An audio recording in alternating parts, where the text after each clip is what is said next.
Okay, people know that there was a war kind of situation between Thailand and Cambodia. I believe first time people would be hearing that Thailand and Cambodia, two countries are fighting for a Hindu temple, three Hindu temples along the Mekong River that goes from enter into Cambodia from Thailand.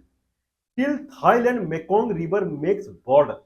Mekong River, mostly it makes border between countries. Mekong River is a river that is the longest river in Indian subcontinent. Mekong River. The second longest river in Indian subcontinent is Brahmaputra River. Third longest river in Indian subcontinent is the Indus River, and fourth longest river in the Indian subcontinent is the Pharat River. Okay, all four rivers they begins in Indian subcontinent only, and all four rivers they fall in Indian Ocean. All four. That's why it is Indian. And fifth longest river, I believe it would be Sita River or Tarim River, that begins from the Jammu and Kashmir, more or less, from the Karakoram range, means Jammu and Kashmir. Though that part that is not in control of India right now, that is the Tarim River or Yarkand River or Sita River. Sita means very beautiful. Sita River means very beautiful. Since river is very beautiful, people they named it as a Sita River.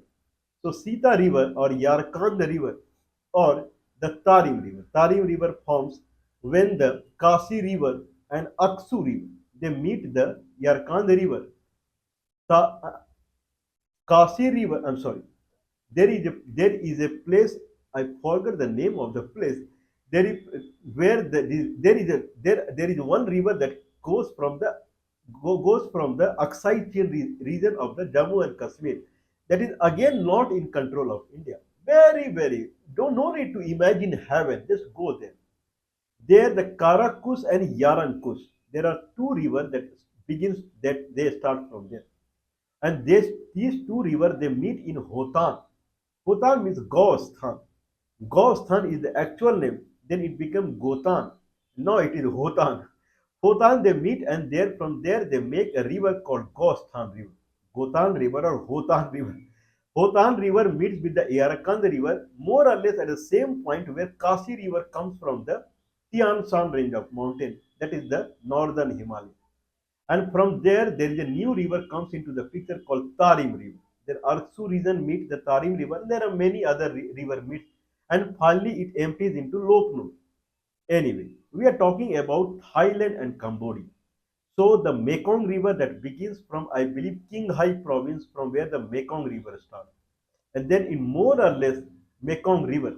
So it forms the border between India and China in Tibet region also.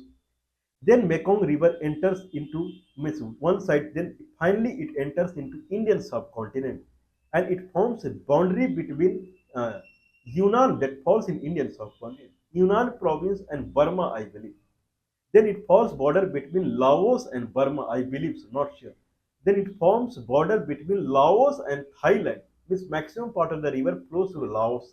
It is a Laos river. Then river river make boundary between Thailand and Cambodia. So river always makes border only till it enters into Cambodia. In Cambodia, then it makes the plain area. Plain area. The someone can say the plain of Mekong River, where heavy agriculture happens. Then it enters from Cambodia to Vietnam. Again plain area. I believe the Ho Chi Minh City is near about, and then it empties into the Indian Ocean or confluence of Indian Ocean and Pacific Ocean at the Murray. This is Mekong River. When Mekong River it makes border between Thailand and Cambodia, there is a very thick forest out there. And Cambodian kings in the 12th century, they had made three temples out there. Okay, these are Hindu temples and made by Hindu king. Jayavardhana 8, I believe. These were Khmer kings. Or till 18th century, this full region was ruled by Hindu kings.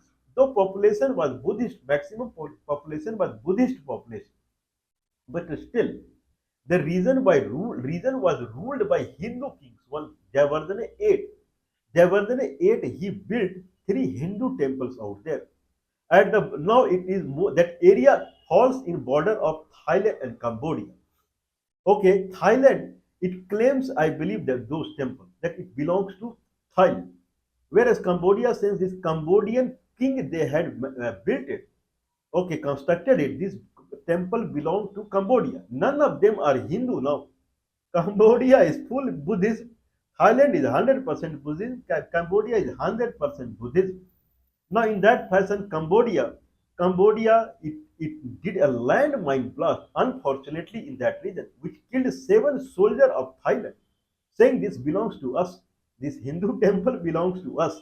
Now, war broke out between Thailand and Cambodia. Then Thailand, with F-16 aeroplane, that is American aeroplane, it started bombarding Cambodia. On Cambodia, it started bombarding bombs on them, Thailand in retaliation. Then in retaliation, bombs on them, and then it asked Cambodian ambassador to leave the Bangkok. Now in that retaliation, Cambodia, it completely vacated the, I'm sorry, Cambodia, it completely vacated the Thailand embassy.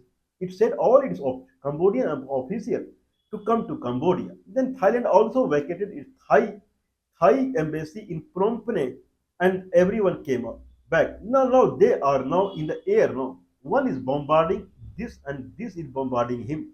They have started bombarding each other. Thousands of people, they got displaced because of this war. I believe 5 days war happened and thousands of people got displaced. Around 40 people died in that. Okay, when war was going out, then Donald Trump, who is a what I can say, he is a Mahatma Gandhi nowadays. Donald Trump is a Mahatma Gandhi nowadays. Okay, so Donald Trump, he talked, or Mother Teresa, he talked to the Cambodian Prime Minister, and then he talked to the Thailand Prime Minister. He is interim Prime Minister now, and then he forced them to kind of cull this war, to kind of to douse this war. And when if they do come to ceasefire, then America will do lot of trade with them. Okay, so this is something called trade pressure on them. Otherwise, get ready for the no trade from the America. If you don't want any trade from America, then go with the war, kill people, no problem. This is what Donald Trump from his side, he put pressure on Cambodia and Thailand to come to a ceasefire. He gave the trade threatening. Anyway, in the past video, we have talked about it that there is a ASEAN nation, there is a NATO nation, there is a ASEAN nation, there is a SARC nation, there is a Gulf countries nation, there is a BRICS nation, there is a Shanghai Corporation or SCO. There are many organizations in the world, but the strongest of them are only two. One is NATO and one is ASEAN nation. ASEAN nation, it starts from Myanmar and it goes till Brunei. Brunei or Papua New Guinea, I don't know. Papua New Guinea is also part of it or not. East Timor is not part of it. Okay, I believe 10 countries are there in ASEAN nation. They are so strong that every year there are 2 times they meet. NATO, they meet 1 time in a year. And this SARC nation is gone. Anyway, BRICS nation, they meet 1 time in a year. SCO, they meet 1 time in a year. But ASEAN, they meet 2 times in a year. They are so strong that there is no concept of visa between them. Anyone can travel any country without any visa if you have passport enough. There is a train between the Bangkok and Kuala Lumpur now up till Singapore. There is a railway train that is going on that cross the Thailand, Malaysia, and Singapore. I mean, I believe this is the, after NATO country, this is the first inter-country rail is there. I mean, they are so, now there is a free trade agreement between them. Anyone, any manufacturer in Burma, he can go and sell his product in Brunei without giving any entry custom tariff. He can just sell out it there. He has to pay the sales tax. That's it. As good as he manufactured it in Brunei. This ASEAN nations are considered as the most powerful association in the world, even beyond NATO. This is what I think so. Now, when Thailand and Cambodia, they came in the war, then ASEAN started breaking. We have already talked about it. Then, in that fashion, Malaysia came into the picture because two crucial nations, that is Thailand and Cambodia, if they come into war, then ASEAN group of nations will come into danger. This is what Malaysia thought. Anwar Ibrahim, Honorable President of Malaysia, he came forward and then he tried to bring into ceasefire. Anwar Ibrahim, in the name of ASEAN Nation Summit Group, then he invited the Thailand interim Prime Minister and Cambodia Prime Minister to Kuala Lumpur, and they went. And there he talked with them, and then they came to ceasefire. They agreed upon it, and on Sunday, that was 28th of the October, Mr. Anwar Ibrahim, he declared that two countries have unconditional ceasefire they have agreed upon. Both prime ministers were there only. And today night, that is means 28th night, 12 o'clock, war will be over. Unconditional. There is no condition on it. And not even a single people will die after that. But anyway, so ceasefire has started, and now Donald Trump is saying ceasefire started because of him only, not because of Malaysia, because of him only. But anyway, Cambodian Prime Minister he has agreed upon the Donald Trump's intervention. So he is saying that because of Donald Trump only the ceasefire has happened. So I would say one more feather into the cap of Donald Trump. India Pakistan ceasefire happened because of Donald Trump only.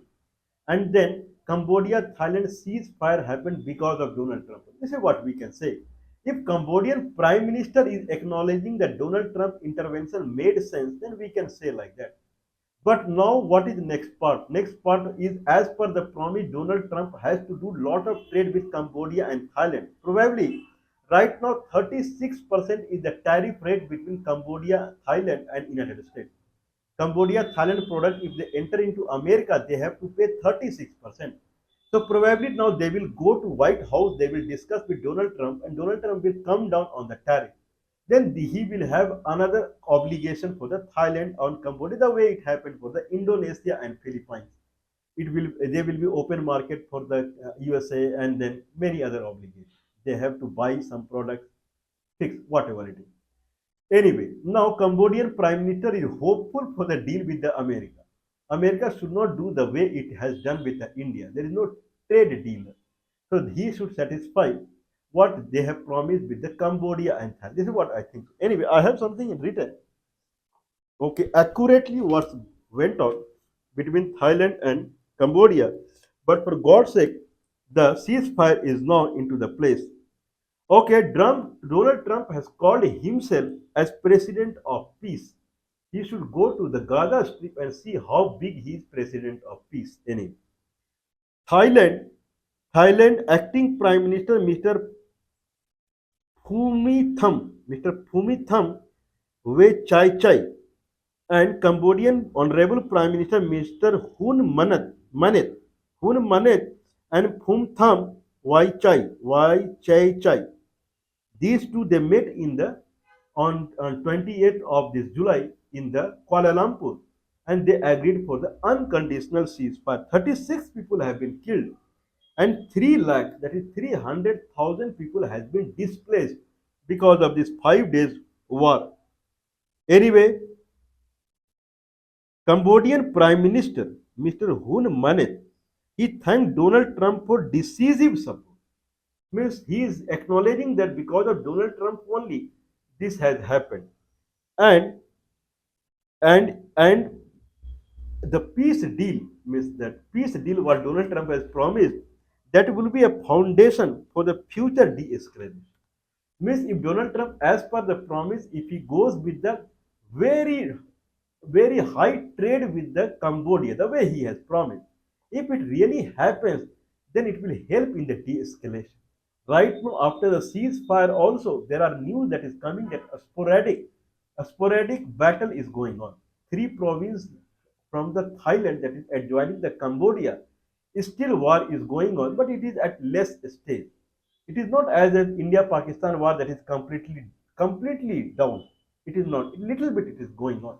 So he is saying that to the de-escalate the problem, The Donald Trump promise of the deal will make sense. So he is hopeful now.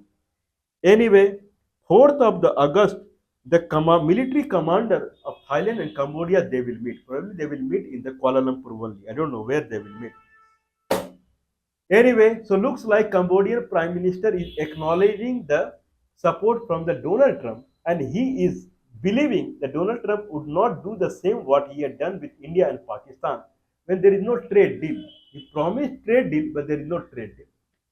Anyway, now he has promised trade deal with Cambodia and Thailand. Then he will do the trade deal as per the promise. And Cambodian Prime Minister is very hun he is very hopeful for it. But anyway, what we are hopeful that whatever war is going on in a kind of break manner, that will also come to the end, and they will recognize each other kind of sovereignty, that they will recognize Thailand and Cambodia, and they will not fight for a Hindu temple that is in dilapidated condition in the thick forest.